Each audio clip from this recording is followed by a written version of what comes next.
Pretty good. Well, okay. I see some. You drinking water? No, you're not? Okay. Well, good to see everyone. My name is Sir William White, and I am the Royal Falconer here at the Michigan Renaissance Festival. Now, I represent an organization called Wildlife Revealed, and we travel all across the country doing birds of prey demonstrations, as well as falconry demonstrations. Now, we do these demonstrations, of course, for your entertainment, but we also do it for your education as well. So hopefully, all of us can learn something new today. Now, I know every time I have the opportunity to work with these lovely creatures, I learn something about them, as well as about myself, and how we all live on this beautiful planet we call Earth. Now, before we do get started, there's a few things that I'm going to ask of you. First of all, besides the bird on my hand and one other, all the birds are free-flighted. What that means is they're going to take low flights over your head, and they're going to get really close to you, okay? And if they do, I want you guys to remember the old saying is to keep your eyes on the pretty birdie, so you'll know when to duck, okay? Now also, they're going to be visiting all these perches in the back and flying down the aisleways. So if you could keep those clear. Now, some of these birds might even land right next to you.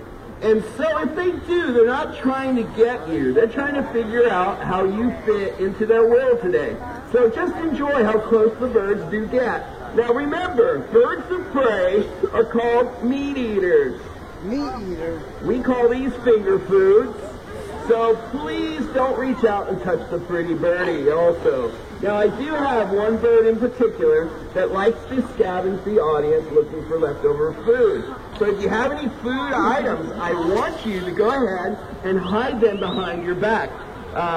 When that bird comes out, I'll let you know, my lord. But if you could hide the popcorn, he loves popcorn and beer. And the bad thing is, if he ever gets drunk, he acts really, really bad. So we don't want him. No, actually, they can't eat human food, because if they do, they'll get sick and might even die. So when you do have that, I'll give you fair warning when that bird comes out. And please hide your food items behind your back. Now, do you all agree with those requests? Say aye.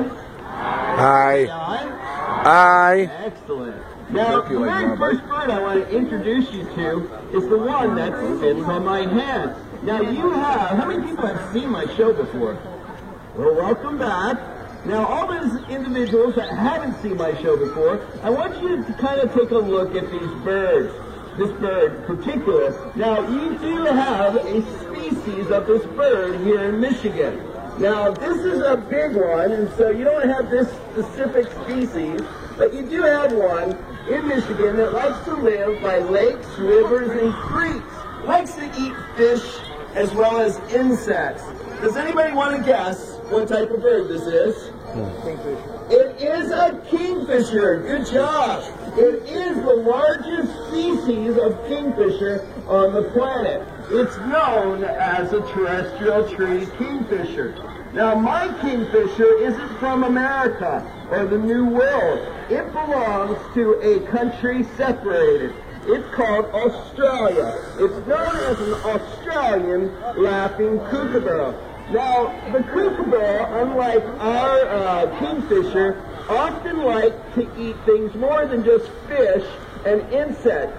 What they do is they use their beak to catch their food. And when they catch their food, like a mouse, they strike it on a rock. Now, they strike it on the rock to break up the bones, and then they swallow it whole. It's pretty exciting to see a bird like this eat. But how many people have ever been to Australia? Yeah, we all want to go, right? Well, in Australia, these birds live in family groups, about 10 to 12 birds. Now, they also have a very unusual call. And my kookaburra is a shy kookaburra.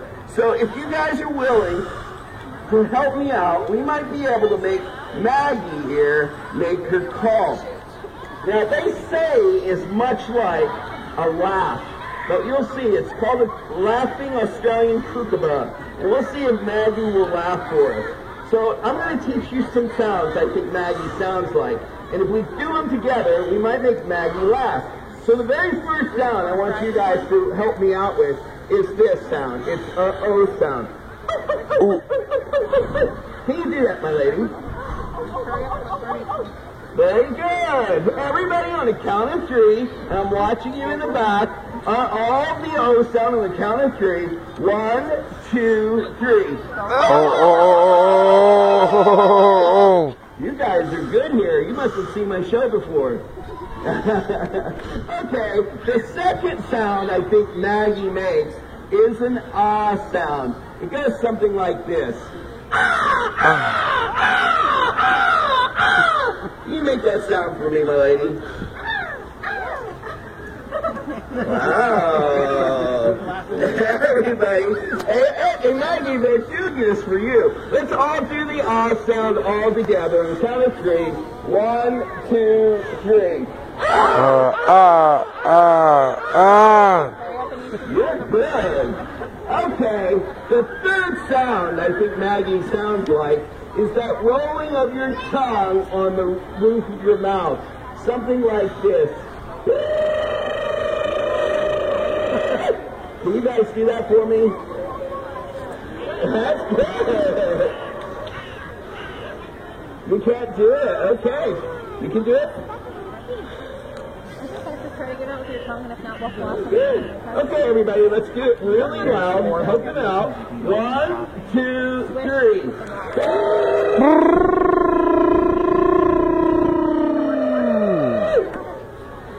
She's noticing you're not doing it, my lord. So this is what we're going to do. Is we're going to do all 3 sounds in any order you'd like. But we're going to do all 3 sounds as loud as we can. Now, if we can do it loud, we might get Maggie here and make her laughing call. So all together, on the count of 3, 1, 2, 3.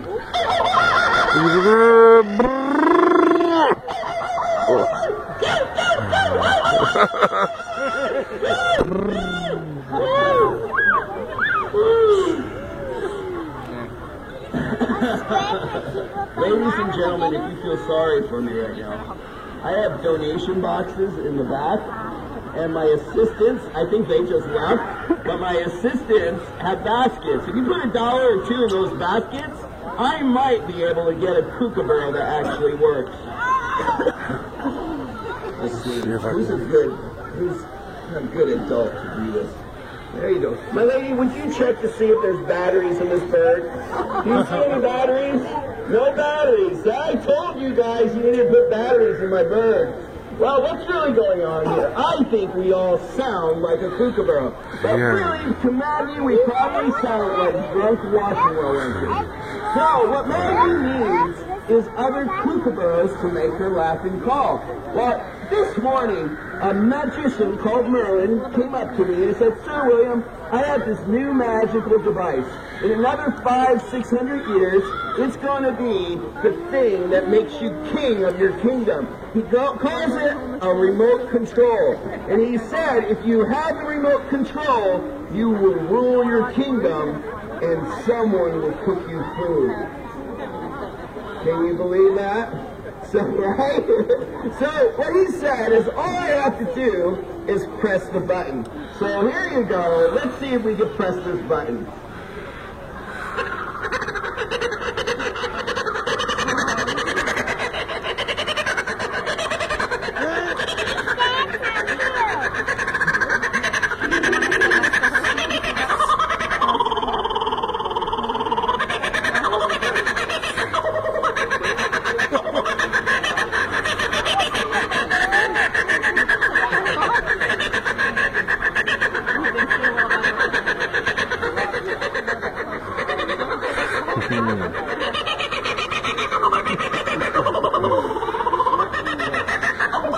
No, it just doesn't want to stop.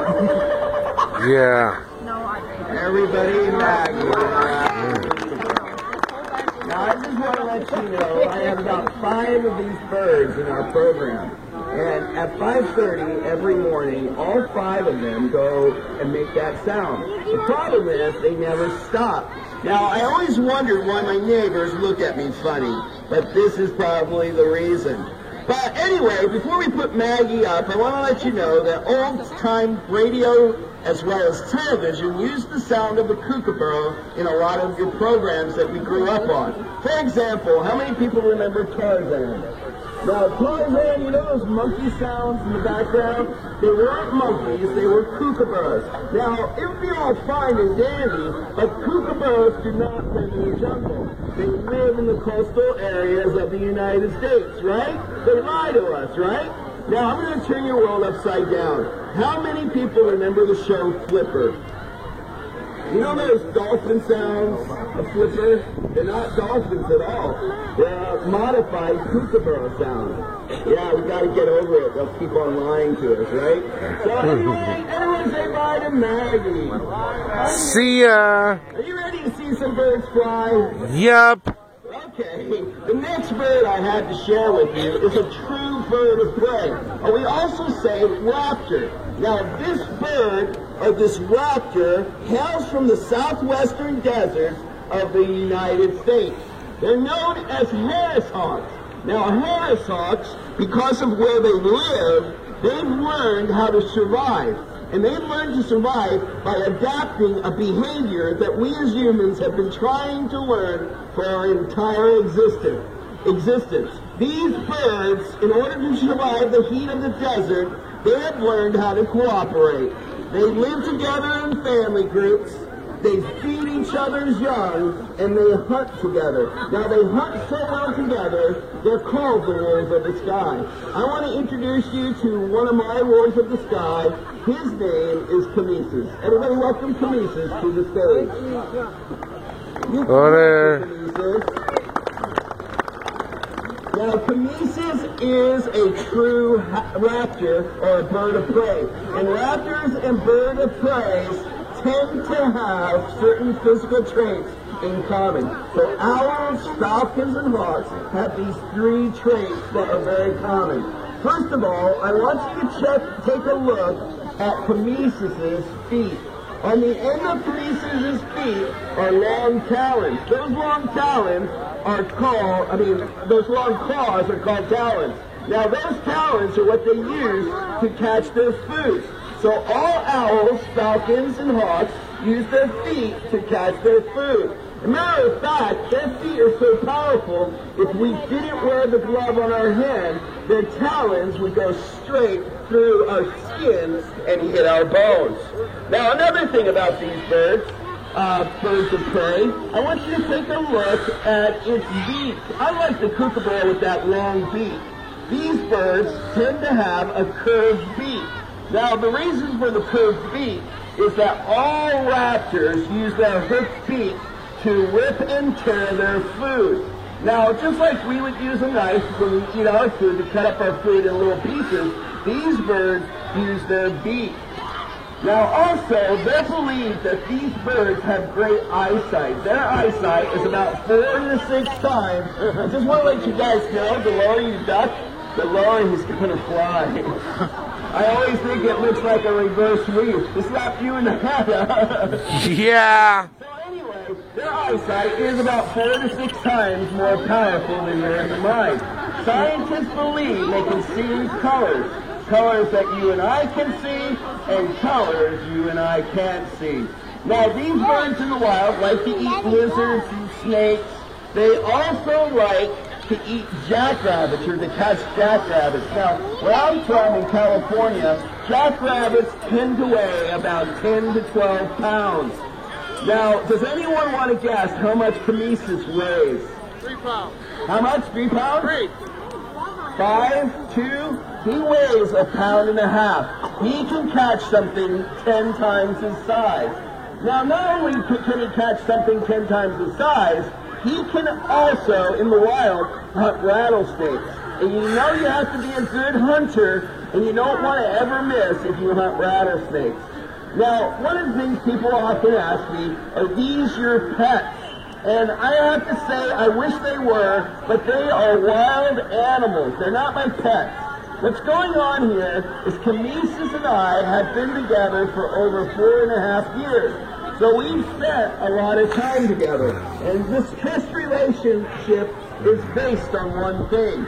So Camesis, just like my marriage, when my wife cooks for me, I keep on going home. And so for Camesis knows I'm the easiest meal he can get. And so he wants to stick around.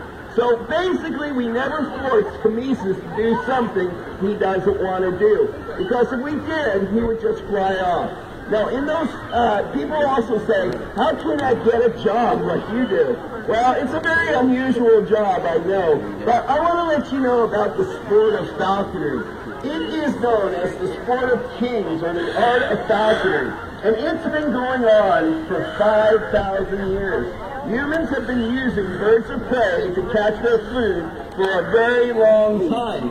And in those 5,000 years, not much has changed. We use the same training methods that they did 5,000 years ago. What we do is give the bird a food reward. You look like a chicken on the ground. It doesn't look very coil. Are you being a chicken hawk? Anyway, in those 5,000 years, we use the same training methods. What we call it today is positive reinforcement. Anytime the bird does something we want it to do, we give it a food reward. Also, in the 5,000 years, besides how we train these birds, is today we have to use the same equipment. For example, come on over here, Camesis, get up here. Do you see these feather straps? What we call those are jesses. Jesses are what we use to control our birds when we need to. Much like you would use a leash and collar in a dog. So when we all need to use to control our birds, we put the jesses under our thumb and wrap around our little finger. You have to sit. Now another thing, I want you to listen. As this bird flies over your head, I want you to listen and tell me what you hear. Bells. Now bells are medieval tracking devices. When I'm hunting these birds in the forest, if I can't see them, I can hear those bells from 1/4 mile away. Now, another thing about these birds is that these birds, because they've learned how to cooperate, I can fly more than one bird at a time. So if you come back at other shows, there'll be 2 Harris Hawks flying. Now, I have been saying how wonderful these birds fly and hunt. Do you want to see